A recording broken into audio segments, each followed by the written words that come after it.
कैसे हैं आप? उम्मीद करती हूँ आप बढ़िया और एकदम मज़े में होंगे, खुश होंगे और अपनी लाइफ को एंजॉय कर रहे होंगे। बिल्कुल जी, खुश रहिए, स्वस्थ रहिए, मस्त रहिए, यही जीवन जीने का आधार है। देखिए, जब हम खुश होते हैं तो हम कार्य भी निपुणता से करते हैं। तो चलिए रहते हैं खुश और बढ़ते हैं अपने अध्याय की ओर। हम पढ़ने वाले हैं अपना अध्याय जिसका नाम है दया की जीत। तो बच्चों, पशु पक्षियों की देखभाल एवं सेवा करना का सबसे बड़ा धर्म है। जीव जंतुओं के प्रति संवेदना प्रकट करती हुई महात्मा बुद्ध के बचपन की इस कहानी को पढ़ते हैं। आइए। तो एक दिन सोते समय राहुल अपनी माँ यशोधरा से बोला, माँ, तुम मुझे कोई कहानी सुनाओ। माँ ने कहा, बेटा, कहानी तो दादी और नानी सुनाती है। बच्चे ने जिद करते हुए कहा, नहीं माँ, तुम ही मुझे कहानी सुनाओ। ओहो, तुम बड़े जिद्दी हो। ठीक है, मैं तुम्हें कहानी सुनाती हूँ। कहते हुए यशोधरा ने कहानी प्रारंभ की। प्राचीन समय में शुद्धोधन नाम के एक राजा थे तथा उनकी पत्नी का नाम माया था। उनके यहाँ एक पुत्र ने जन्म लिया। दोनों ने उसका नाम सिद्धार्थ रखा। सभी ने राजा को बधाई दी। राजा ने राज जोशी को बुलाकर बच्चे का भविष्य जानना चाहा। जोशी ने कहा, महाराज, यह बच्चा बड़ा होकर राजा तो बनेगा, पर यह राजपाट छोड़कर मानव सेवा और जीव सेवा करना ही अपना धर्म समझेगा। यह सुनकर राजा अधिक खुश नहीं हुए। उन्होंने बच्चे को राजसी सुख सुविधाओं की आदत डालनी शुरू कर दी। सिद्धार्थ अपने चचेरे भाई के साथ पढ़ता और खेलता था। महल के उपवन में अनेक पशु पक्षी थे जिनसे सिद्धार्थ बहुत प्रेम करता था। एक शाम सिद्धार्थ ने एक हंस को नीचे गिरते देखा। सिद्धार्थ ने दौड़कर उस हंस को गोद में उठा लिया। उसे देखा कि एक तीर उसके पंख में लगा है। उसने झट से तीर निकाला और अपने अंग वस्त्र से कपड़ा फाड़कर हंस के घाव पर लपेट दिया।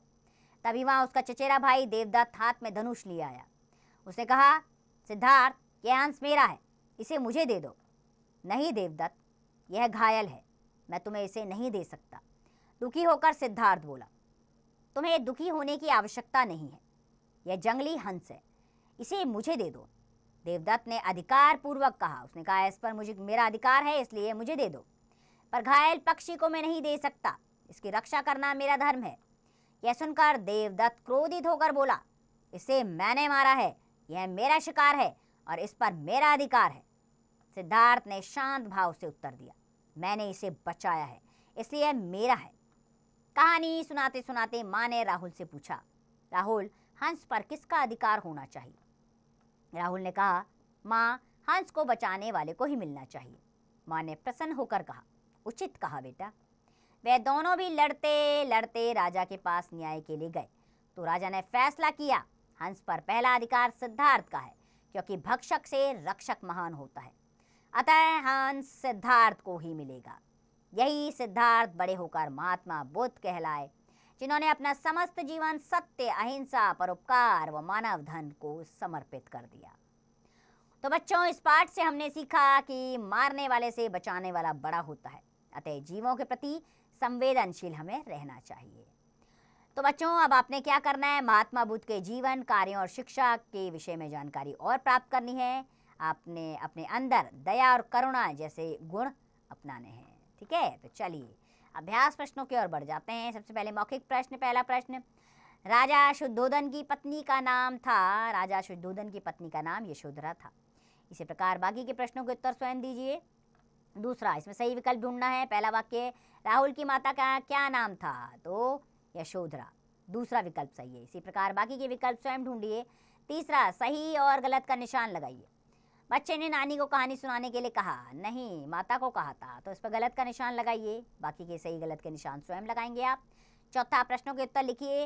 राज जोशी ने बच्चे के विषय में क्या कहा? राज जोशी ने बच्चे के विषय में कहा कि यह बड़े होकर एक महान कार्य करेगा। इसी प्रकार बाकी के प्रश्नों के उत्तर स्वयं दीजिए। कल्पना की उड़ान, अगर आपको कोई घायल पशु पक्षी मिले तो आप क्या करेंगे?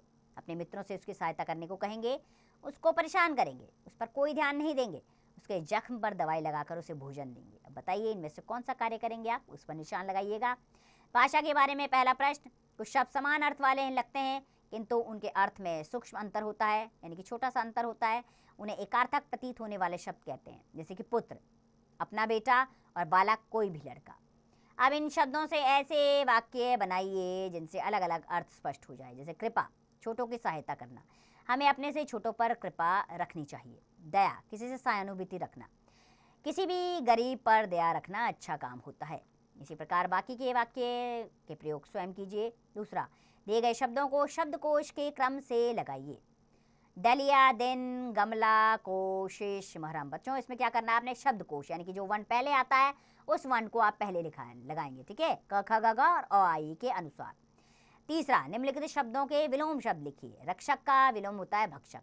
बाकी के विलोम शब्द स्वयं लिखिए। विषय संवर्धक गतिविधियां, पशु पक्षियों के चित्र व उनसे संबंधित जानकारियां एल्बम में लगाइए। पशु पक्षियों को पालतू बनाना कितना सही है और कितना गलत, इस विषय पर वाद विवाद प्रतियोगिता का आयोजन कीजिए। बिल्कुल, बहुत अच्छा डिबेट है ये कि पशु पक्षियों को पालतू बनाना सही है या गलत।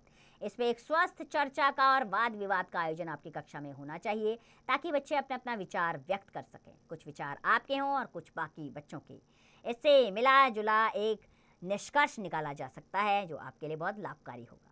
तो बच्चों, मैं उम्मीद करती हूँ कि आप भी अपने मन में जीव जंतुओं के प्रति दया और करुणा का भाव रखते होंगे। जब भी कोई घायल पशु पक्षी आपको मिले तो आप किसकी सेवा के लिए ज़रूर जाएं। उम्मीद करती हूँ अध्याय आपको पसंद आया होगा। खुश रहिए, स्वस्थ रहिए, मस्त रहिए और इस पाठ का अभ्यास करते रहिए।